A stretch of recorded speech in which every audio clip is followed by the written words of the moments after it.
About India channel में मैं अनिल केसरी आपका स्वागत करता हूं।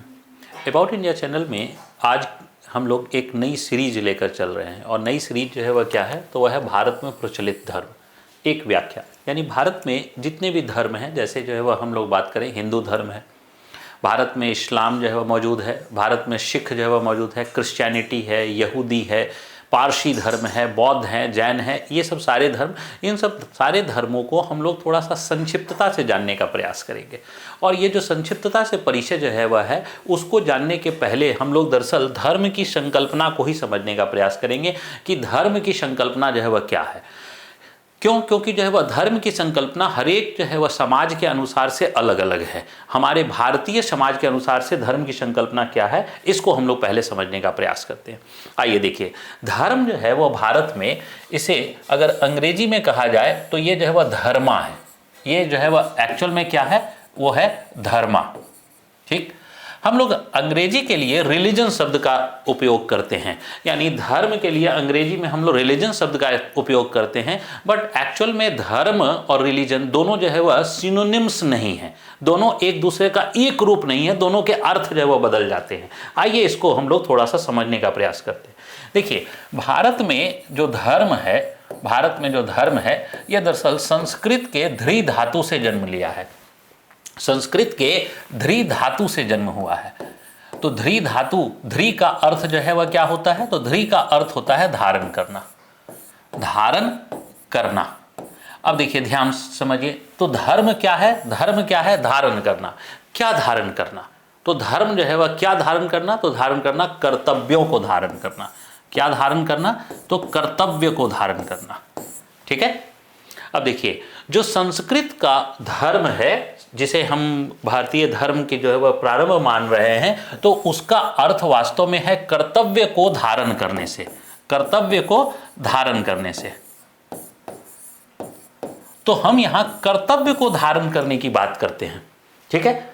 तो इसमें कर्तव्य को धारण करना, किस प्रकार का कर्तव्य, तो आप जो है वह देखिएगा कि इसमें किस प्रकार का कर्तव्य धारण किया जाता है। तो देखिए, मानव धर्म, तो पितृधर्म, मातृधर्म, पुत्र धर्म, हम लोग ये चर्चा करते हैं ना। मानव धर्म, इसका मतलब है कि मानव के कर्तव्य का पालन करना, पिता के कर्तव्य का पालन करना पितृधर्म, माता के कर्तव्यों का पालन करना जो है वो मातृधर्म, और पुत्र के कर्तव्यों का पालन करना पुत्र धर्म। ऐसे ही जो है वो समाज में और भी धर्म हैं और ऐसे ऐसे कर्तव्य हैं दरअसल जो है वो ऐसे सारे, जैसे मान लीजिए शिक्षक धर्म, तो शिक्षक के कर्तव्यों का पालन करना।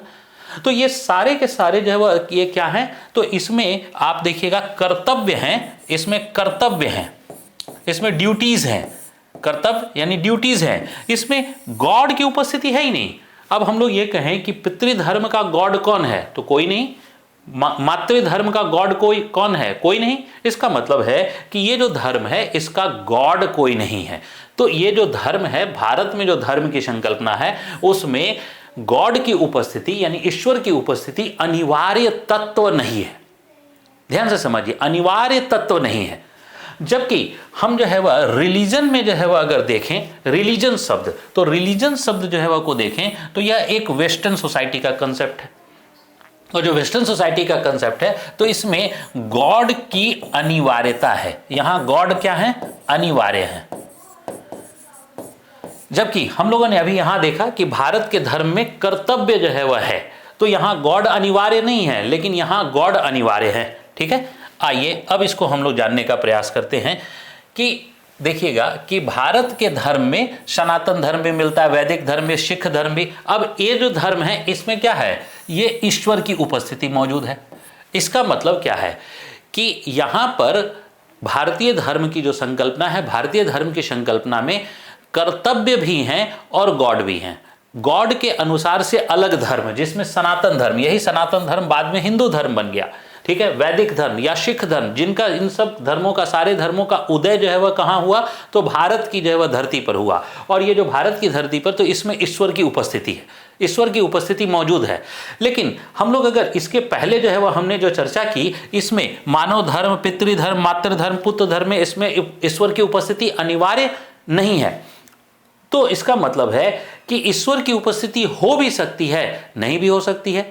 लेकिन जैसा कि मैंने कहा, वेस्टर्न जो रिलीजन का कंसेप्ट है उसमें ईश्वर की उपस्थिति क्या है, अनिवार्य तत्व है, उसमें ईश्वर की उपस्थिति अनिवार्य तत्व है।